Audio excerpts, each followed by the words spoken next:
Thank you very much. We've been joined by another member of the panel, young lady from Pennsylvania, Ms. Scanlon, who is not necessarily one person in this situation, but we're trying to move forward, and we thank Ms. Torres for giving up her seat so you can join us. Ms. Scanlon, for 3 minutes. Thank you, and thank you for arranging this hearing.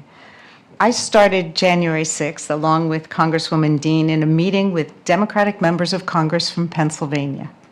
Pennsylvania was key to President Trump's effort to overturn the 2020 election. He and his allies had spread lies and conspiracy theories about the votes in Pennsylvania and elsewhere, but those claims were universally debunked and disproven and rejected in over 60 different cases, although a third of them were in Pennsylvania. That didn't stop his big lie. It just grew bigger, culminating in the violent attack on this building on January 6th. My colleagues and I that morning knew we'd have to defend Pennsylvania's votes, including from our Republican colleagues who'd just been sworn in on the very same ballots they were now challenging.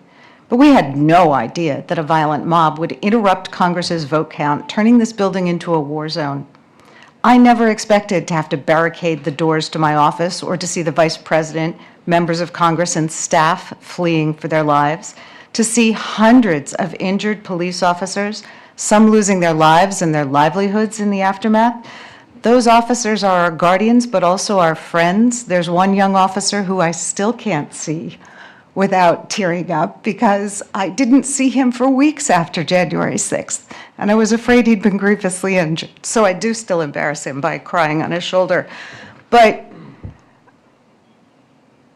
most of all, I never expected that 5 years later, the lies that led to that tragic day would continue. While members of the president's own party begged for his help that day and condemned his actions for a few days afterwards, they quickly knuckled under and joined his effort to erase or rewrite history. The handful of Republicans who put loyalty to country over party at that time have been driven from that party, and those remaining have encouraged his pernicious lies to fester. In his second term, Trump has elevated his allies and pardoned those who attacked the police in this building on his behalf, and he's attacked the truth tellers.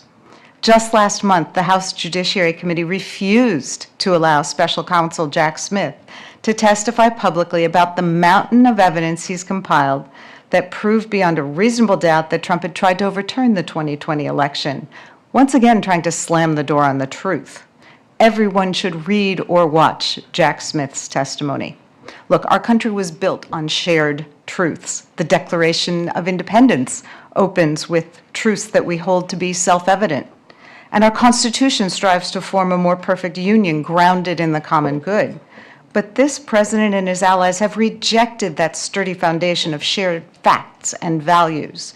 Instead, they've built a house of cards on lies and greed and the pursuit of power. But houses without a secure foundation cannot endure. The truth matters. Those who deny the horrific violence and lawlessness that inspired the January 6th attack on the Capitol want the American people to forget. They don't want you to question their house of cards or hold them accountable. But we must remember. Ever since January 6th, our Republican colleagues have said it's time to move on so the country can unite.